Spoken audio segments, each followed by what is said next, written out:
So here are 7 hidden signs, or what I can call hidden signs, of Asperger's in girls. Let's get into it. Guys, welcome back to the Asperger world. My name is Dan. I have autism and ADHD, and I make weekly videos all about this. So if you want to learn more and are here to learn more, click that subscribe button by clicking the notification bell to join me on this journey.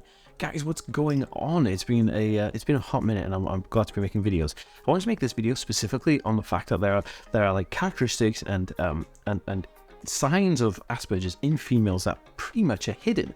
Now, autism and Asperger's is talked about as being a hidden disability, and for this reason, there are many things that will present themselves that you wouldn't really know issues or signals of somebody being on the autism spectrum. So hopefully this video will break it down right away for you. Now, if you are new to me and you haven't already downloaded my PDF book on autism for free, you can do it at autismhacks.net. It's completely free, so make sure you get that right away.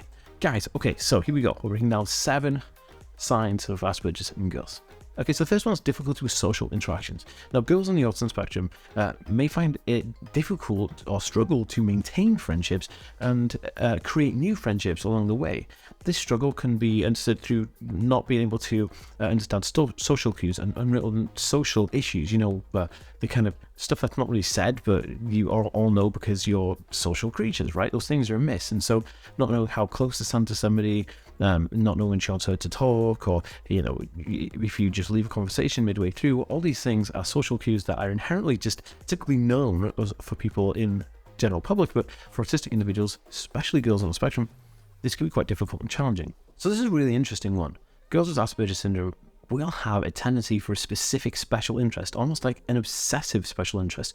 And this will be in the terms of dedicating themselves to learning all about Beanie Babies, or really collecting every single DVD known to man on something like penguins, and having a real deep insight into one specific thing like Twilight, Harry Potter, whatever it is. They will collect everything to do with that thing, and that will be their complete obsession for life, and they'll know everything about it, and they'll talk you to sleep talking about the specific interest, because this is one of the key signs of Asperger's in girls. Okay, so number 3 is sensory issues. Now, sensory processing disorder is something that comes comorbidly or co-occurring with an autism spectrum condition, and typically, I'd say almost everybody I know who has autism also has sensory processing issues. Now, this is no different from girls who are on the autism spectrum. They'll feel a difficulty with textures and smells and sounds and certain types of clothing. Maybe it's certain types of perfume. Maybe it's certain types of food that they're eating. These textures and these sounds and these things that they feel may actually impact the way that they can feel comfortable in real life. So they may only want to wear black colored clothes. They may only want to wear, I don't know, cotton. You know, there's so many different variations in this. It's endless, but it all comes down to things like they like the taste of food but can't eat it because of the texture of the food, if you know what I mean. But this is all down to sensory processing disorder, and has a huge giveaway of Asperger's in girls. Okay, so number 4 is difficulty in transitioning. Now, transitions are something that happens in life. You know, we go from the house to the car, from the car to the grocery store, or we go from this house, we move out to another house, or we buy a different house. All these things happen. These are all transitions in life.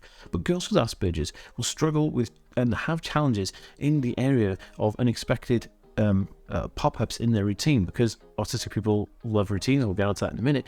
But the fact that a change happens within what they're not expecting to happen, this could completely throw them off and make them feel very uncomfortable. Like if you said, we're going to go to the beach today, and halfway there you realize that you didn't do the grocery shop, and then you don't go to the beach, you go to the grocery store instead. That's a huge thing, and a girl on the spectrum could really feel difficulty in understanding that transition from the change just happened in what they expected to happen. Huge giveaway here. Okay, so number 5 is literal thinking.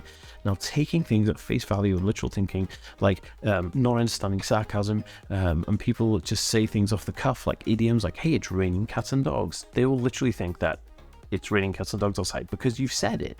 Literal thinking is something that affects everybody on the autism spectrum, and girls are no exception to this rule. The fact that people think literally when they have autism is a very big giveaway, which means it's very difficult to, you know, use jokes and sarcasm around them, because they'll take those things really literal, and it's a big sign that this person is on the autism spectrum, so bear this in mind. Okay, so number 6 is repetitive behaviors. Now girls with Asperger's syndrome may engage in repetitive behavior. It could be like self-stimulatory behavior or stimming, where they flap their hands, or they'll, twiddle their fingers, or they'll play with their hair, or it could be something like getting up and having the same cereal, sitting in the same spot in the living room every single day, and doing the same thing repetitively over and over again. And they love that. They thrive from it because routine is comfortable, because we know what's happening. There's no unexpected surprises in routine, because we already know what the routine is, because we created it. And that is why people on the autism spectrum really enjoy having routine. And girls on the autism spectrum have this type of routine behavior as well. Okay, so number 7, probably the biggest one, that this is something that affects like girls way more than boys, is masking. Now, masking is a way to hide the difficulties that you're going through in social interactions or communication, or even just daily life with your peers and your friends and your siblings and your parents. Masking is a way of pretending that everything's fine when everything really isn't fine.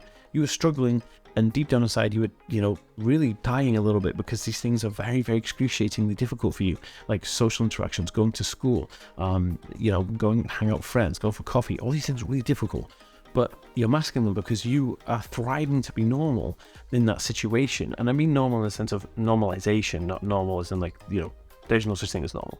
You're normalizing a typical experience. You want to be part of a typical experience, but you're masking in that instance. And then when you get home, it's a whole catastrophic kind of explosion of you feel all this pain because you just kept it bent up inside all the time. So this is a huge giveaway if you're one way with your friends when you're out, and then you come home and be your real self and you're completely burnt out.